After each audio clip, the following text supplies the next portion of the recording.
राना साहब, कोई चीज़ एडअप नहीं कर रही है। ये तो नहीं हो सकता कि पाकिस्तान पीपल्स पार्टी और नून लीग के अगर कारकुन हैं वो महीनों महीनों जेल में रहें, आपके ऊपर मुकदमा हुआ जिसकी सज़ा मौत थी, आप जेल में रहे, जेल से निकले तब भी आपने कहा नवाज शरीफ के साथ खड़े हैं, और फवाद चौधरी हों, मलिका बुखारी हों, असद उमर हों, डॉक्टर शेरी मज़ारी हों, वो कह रहे हैं हम पे कोई दबाव भी नहीं है, कोई दूसरा मामला भी नहीं है, मगर हम पार्टी छोड़ने का ऐलान कर रहे हैं। क्या किया जा रहा है इन सीनियर रहनुमाओं के साथ जेल में? क्या ऐसी बात है कि जिसकी वजह से वो एक एक करके पार्टी छोड़े? शाहजेब, इनके साथ कुछ भी नहीं किया जा रहा, सिर्फ ये है कि इनमें से बाज़ को जो है वो 3 MPO के तहत और बाज़ के ऊपर ये एविडेंस मौजूद है कि उनके केसेस जो है वो मिलिट्री कोर्ट में जा सकते हैं, और ऐसी सूरत में जो है वो कोई 3-4 महीने जो है वो ज़मानत नहीं होगी। उसके बाद ट्रायल में जो है वो कोई सज़ा हो सकती है, और उसके बाद हाई कोर्ट में अपील आने तक कोई 4-6 माह लग सकते हैं, और इतनी देर जो है वो जेल में रहना पड़ सकता है। ये इनके साथ अब तक की कहानी जो है वो है। इसके अलावा कोई किसी के ऊपर कोई दबाव नहीं है, कोई किसी के ऊपर ज़बरदस्ती नहीं है। ख़ुद से ये कहते हैं कि जी हम अपने अमल के ऊपर जो है वो शर्मिंदा हैं और हम छोड़ने को तैयार हैं। तो मामला ये है कि ये एविडेंस जो है वो जिन जिन के ख़िलाफ़ है, उस एविडेंस का जायज़ा जो है वो मिलिट्री हुकाम अपने तौर पे जो है वो बड़ा बारीक बीनी से ले रहे हैं, और ये कोई पूरा केस जो है वो नहीं लेंगे। जो केस होगा उसमें वो जो है वो केस यानी ऑर्डिनरी कोर्ट में भी चलेगा, और उसमें कुछ मुल्ज़मान का जो वो देखेंगे कि उनका किरदार जो है या उनका जो जुर्म है वो ऐसा है कि उनके ऊपर मिलिट्री कोर्ट में ट्रायल होना चाहिए, तो उनका केस जो है वो मिलिट्री कोर्ट में जो है वो लेके जाएंगे। ऐसा तो मगर किन हालात में इनको रखा गया है, किन हालात में इनको रखा गया है? अडियाला हो, फवाद चौधरी साहब हो, असद उमर साहब हो, इनको किन हालात, या मलिका बुखारी साहब हो, किन हालात में रखा गया है कि मई में वो कह रहे हैं कि एक दिन गुजारना वहाँ मुश्किल होता है? ये कौन से हालात हैं कि जिसकी वजह से वो कह रहे हैं दबाव कोई नहीं है मगर उसके बावजूद पार्टी छोड़े? नहीं, तो अडियाला जेल में जो है वो इनको रखा गया, वहाँ पे कोई 2,500-3 हज़ार आदमी और भी है, वो भी मई की गर्मी में रह रहा है ना वहाँ पे। हम भी जब रहे हैं, मई से ज़्यादा जुलाई अगस्त में जो है वो गर्मी होती है और मौसम जो है वो हबस का होता है। तो ये तो कोई मामला नहीं है। अगर ये सियासी वर्कर हैं, इन्होंने तो सियासी वर्कर की जो है ना वो भी इन्होंने जो है वो बिल्कुल जो है वो कहते हैं कि पत रोल दी है। तो ये इनकी जो सूरत हाल सामने आई है, तो मामला ये है कि इनको सिर्फ एक दिन जेल में रहना मुश्किल है, या चंद दिन या चंद माह की जेल जो है वो सामने नज़र आ रही है, तो उसके ऊपर जो है वो इनका ये हाल है। हालांकि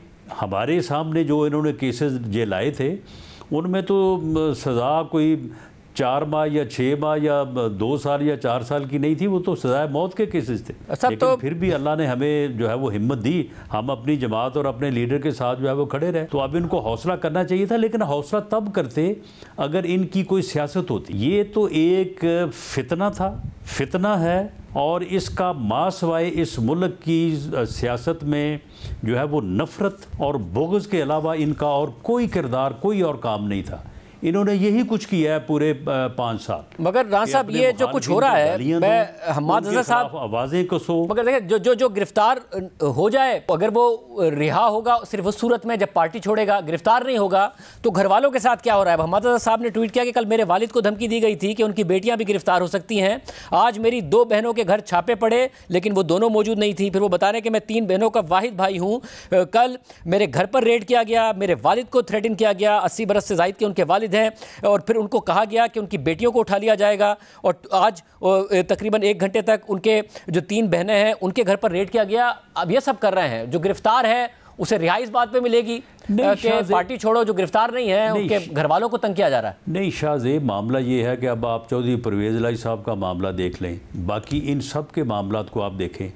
मामला ये है कि जब इन्होंने एक जो है वो नफ़रत की सियासत, इंतकाम की सियासत, बाकायदा इन्होंने जो है वो मनसूबा बंदी की, बाकायदा प्लानिंग की, लोगों को इस मकसद के लिए तैयार किया, और उसके बाद जो है 9 जुलाई को इन्होंने बाकायदा तौर पे जो है वो जो अपना आर्मी की इंस्टॉलेशंस हैं उनके ऊपर हमले किए, और उसकी जो एविडेंस जो है वो पूरी मौजूद है कि इसके लिए ये पूरी तैयारी कर रहे थे।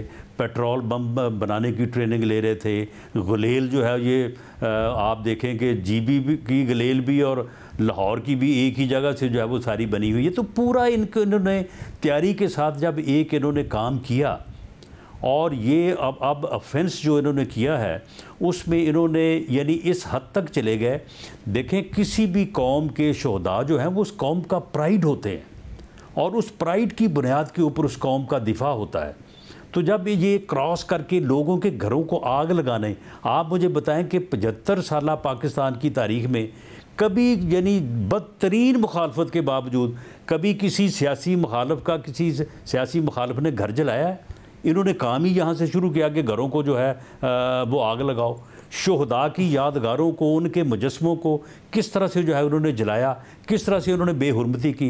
अब जब केसेस इनके खिलाफ हैं तो ये खुद को पेश करें, ये ट्रायल फेस करें। अगर बेगुनाह है तो वहाँ पे अपनी ज़मानत जो है वो क्लेम करें। अब ये है कि ये यानी पेश होने का या जेल जाने का तो ये कहते हैं कि ये तो बिल्कुल झूठ हो जाए। कोई पेश होने को तैयार नहीं है, कोई सामने आने को तैयार नहीं है।